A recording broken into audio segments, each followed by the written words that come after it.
Freedom Radio Hour.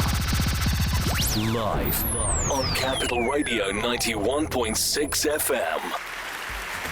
All right, everybody. Welcome to another edition of the Freedom Radio Hour. I'm your host, Adam Cruz, and we're live and direct right here on Capital Radio 91.6 FM, the Heartbeat of Sudan, and on the web at freedomradiohour.com.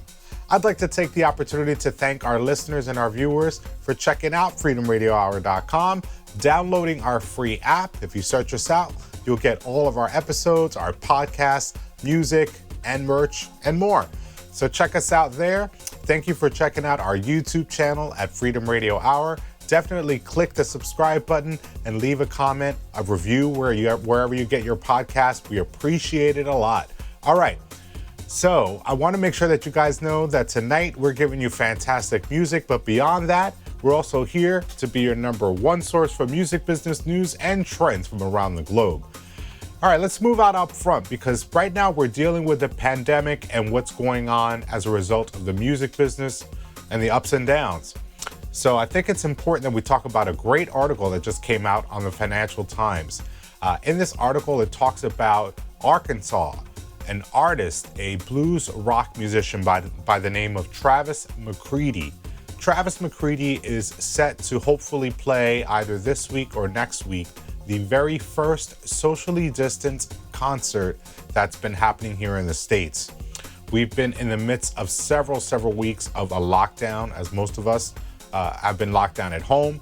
But this represents, I think, what it looks like to come back from the pandemic.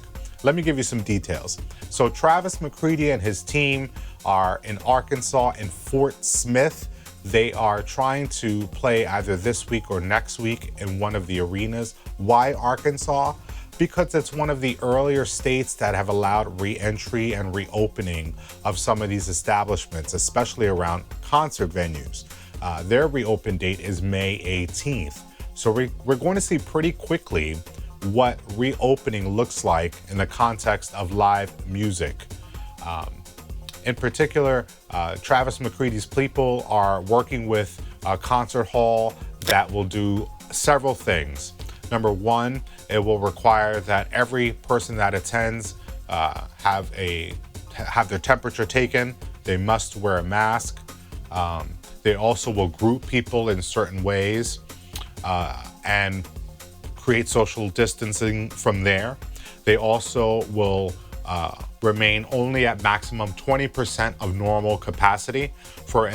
So in terms of this context, we're talking about 230 people that could be at max in this venue. Why are they doing this? Well, because you see, the pandemic is not like a light switch where one day we could just all roll up to a concert and be next to each other. They have to do these things gradually.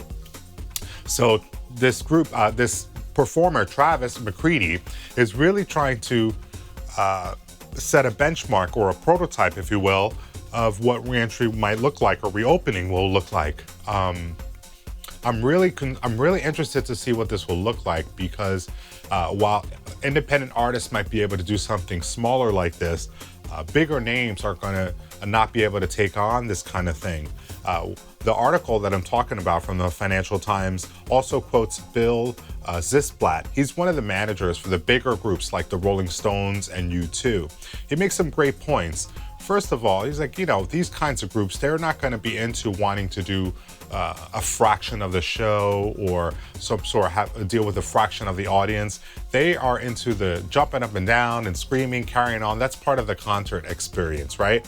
So Bill Zisblatt is saying that this is not good for my clients like the Rolling Stones and U2. So they will push back their tours until next year.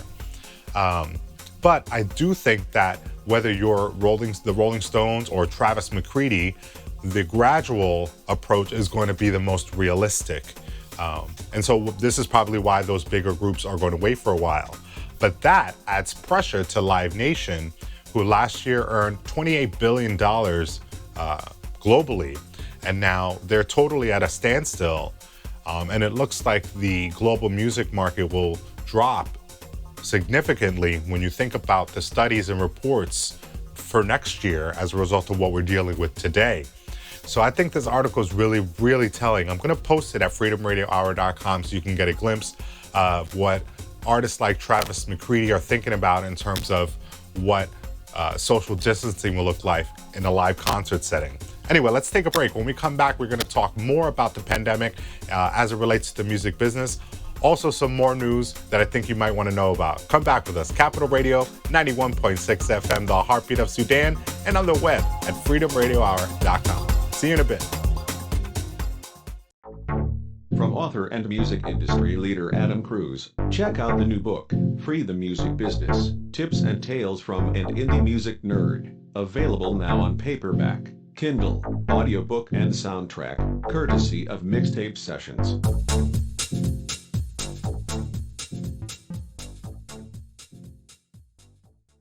Freedom Radio Hour. Live on Capital Radio 91.6 FM. And we're back live on Capital Radio, 91.6 FM, the Heartbeat of Sudan, and on the web at freedomradiohour.com. I'm your host, Adam Cruz, and we're live and direct on the Freedom Radio Hour, your number one source for music business news and trends from around the globe. Thanks for joining us again. Before we broke, we were talking about the pandemic and the impact that it's having in the music business, in particular when you think about live concerts. You know, we're all itching to get out there and enjoy live events. Here in the New York, New Jersey area, especially as the summer nears, Memorial Day is around the corner, and everybody's thinking about outdoor events like beaches and boardwalks and just lovely outdoor things to do. But when we're socially distancing, things like live concerts take a different meaning. We talked in the last break about Arkansas, an artist by the name of Travis McCready, who is taking a leap here in terms of hosting the first socially distanced concert where certain rules are going to be in place. But it also spawns discussions about what we do as artists during this time. Another great article I want to bring to your attention was in Forbes magazine, and an author by the name of Brian Pennick made a really great hypothesis, if you will, or a thesis about the following. I want to share it with you. So we are in this time where if you're an artist or a creative, you're dealing with a myriad of emotions, just anybody really, for whether you're creating music or creating art in any way or not. We are all heavily impacted by COVID-19 right now. So if you are a creative, the questions are always in your mind. What do you do during this time? You know, the messages are a little mixed, to be honest. And in one instance, you get the messages like, this is that time to finish that album or to finish that book or that poem. But some experts think that this is actually not a good time to take on things that would overwhelm you. Because if you might have noticed, I know I've noticed that during a pandemic, I need to take on less things. My bandwidth for what I'm able to take on is not the same as it used to be.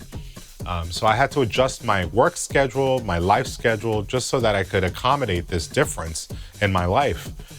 But if you're a creative person, particularly a musician or an artist, this is a really tough time.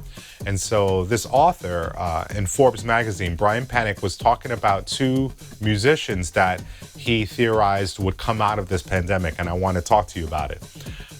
So two types of musician, according to this author, are the impacted musician or the, I had the words right now, the embraced musician. I knew I had it somewhere. So two again are the embraced musician or the impacted musician. Let me explain the difference. So the embraced musician takes on that creed of, desperate times call for desperate measures and does a myriad of things to keep income coming in. Perhaps this artist will be doing live concerts, will take on coaching online for a fee, will do custom songwriting for a project, might even develop a pandemic theme song, anything to keep that money coming in and to continue that expression, right? That's the embraced musician. Now we're talking about the impacted musician, which when I think about it, I probably have experienced both of what I'm about to describe. The impacted musician is the artist that has really struggled during this time. Perhaps he or she will use this time as a brick wall, meaning that nothing creative happens. Everything ceases to be possible, creatively speaking. The impacted musician will perhaps feel like now is not the time to create anything, or perhaps will try the status quo type methods that, to put it plainly, don't work in a pandemic setting for a myriad of reasons. So the impacted musician is an obvious thing that we should be mindful of as artists, because that's real too, right? It takes on the form of, depression or anxiety or other things that might block you if you're a creative person like that.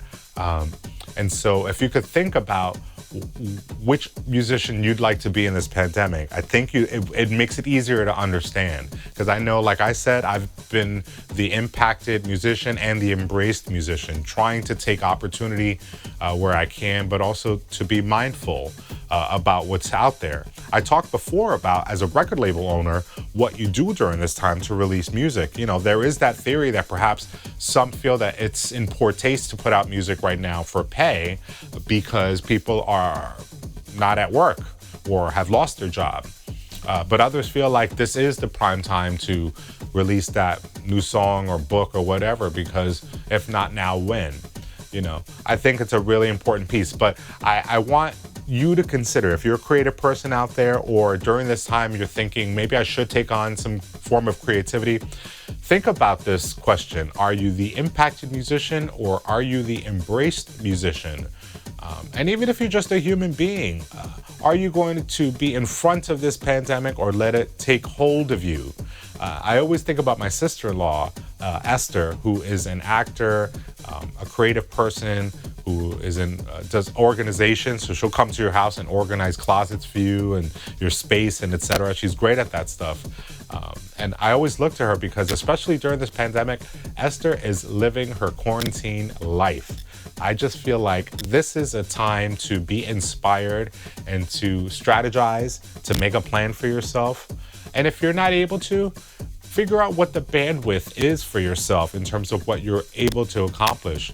It could be a new set of rules, a redefinition of who you are, but I think there's good work out there if you really try as an artist, just in terms of your own healing, your own understanding of your place in the world when you think about the pandemic right now. Let's take another break. When we come back, we're going to talk more music business news right here on the Freedom Radio Hour, your number one source for music business news and trends from around the globe. Capital Radio, 91.6 FM, the Heartbeat of Sudan. Come back with us, y'all. From author and music industry leader Adam Cruz, check out the new book, Free the Music Business, Tips and Tales from an Indie Music Nerd. Available now on paperback, Kindle, audiobook, and soundtrack, courtesy of Mixtape Sessions.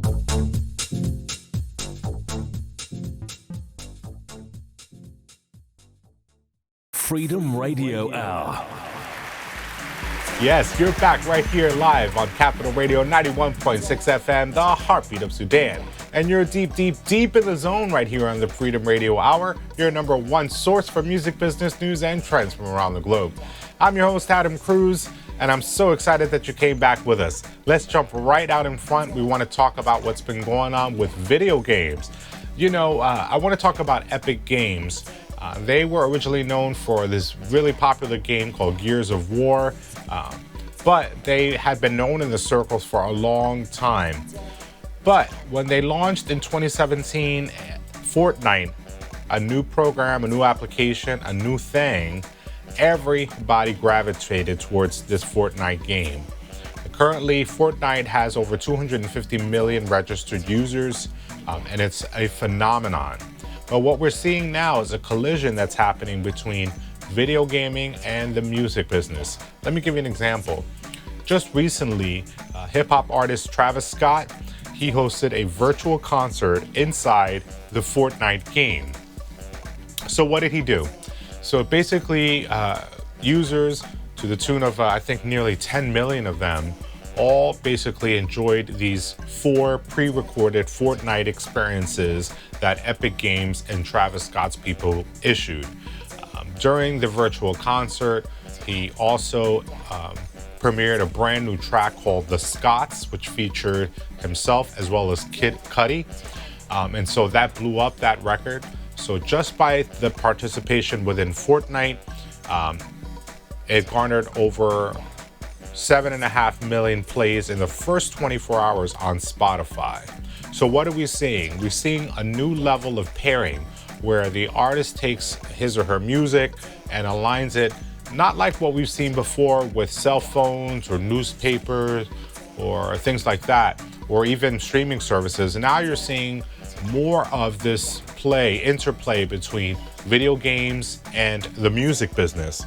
But you know, Travis Scott is not the first. A year earlier, I remember, and this article that I'll post also references DJ and producer Marshmello. He put together a full live motion type concert on the platform a year earlier. That brought in millions of viewers as well. So people are essentially attending these virtual concerts of these artists using games like Fortnite. So I think what we're looking at is a really interesting time where you're getting video games, karaoke style games, all coming together with the music business. You also have the performance piece. Before, I talked about the popularity of TikTok, where for 15 to 60 seconds you could perform choreography to a song that you could choose in a list. So those kinds of things is what we're looking at right now, especially when you consider the pandemic and that a lot of us are still at home. So stay-at-home kind of tools are going to be where it's at. That's why you have the popularity of TikTok. You also have these other karaoke type apps that I've talked about through Tencent in China. Things like WeChat, etc., that incorporate gifting, virtual gifts. You pay a little money, you could give tips to people who perform using apps. So you're going to see a lot of that in the future, but I'm really, really interested to see what will become of these virtual concerts when you think about more video games. And so the article talks about now there's going to be a floodgate of artists that'll come forward to want to do this similar thing, like pairing a performance or the premiere of a new song or an album with a video game. But I think this is kind of where it's at. And if you're a house music artist like me, I was thinking instantly, what can I do to innovate with what I'm doing in my own art? You know, I may not have ins over at Epic Games yet, but I do feel like this might be the time to think outside the box in a new way. I really try to get some attention towards my music and the people that I work with and their music. Because I think what we're all working on is really great stuff, but it's about eyeballs and likes and shares at this point. So how do I work within that? And so I might need to look at different things like video games and karaoke style stuff just to see what else happens, because I want to keep myself open and flexible. You know what I'm saying? I want to be that embraced musician that I talked about in the last segment.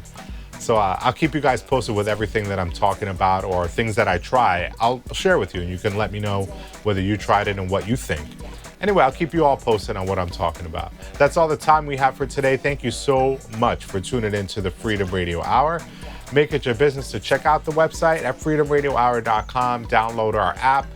Check out our podcast on iTunes and Spotify, also directly at the website. Leave a comment, leave a review. It helps us get noticed. If you check out our YouTube channel at Freedom Radio Hour, we appreciate it. Subscribe, and you make sure you tick that little bell so that you get notices whenever we upload new content. All right. Also want to shout out our broadcasting partner, Capital Radio, 91.6 FM, the Heartbeat of Sudan. Have a great weekend and a great week ahead. I'll see you next time. Peace.